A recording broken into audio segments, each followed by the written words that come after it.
Hi, welcome back on Do It Yourself channel. Today I'm going to show you how to set up your DJI Osmo gimbal. It's mobile 3 version.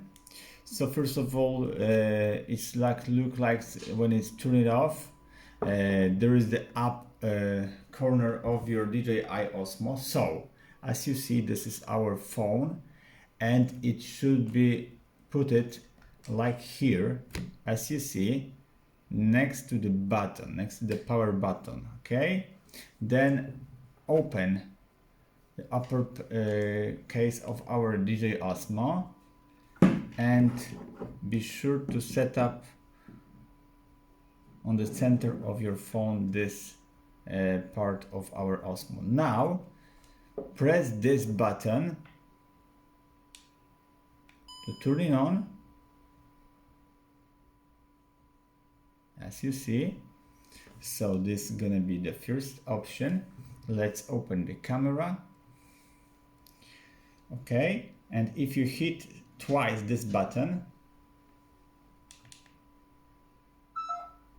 your Osmo will turn in this mode.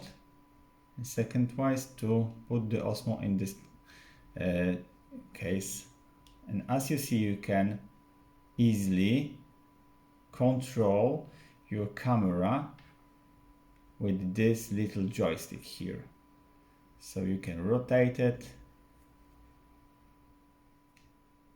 and navigate of our gimbal. Yep, that's it. So when you finish your video, just press and hold this button to turn off your Osmo. And that's it. So I hope the video is helpful for you. If yes, you can leave like, leave comment and leave subscribe, and see you by next video. Hey!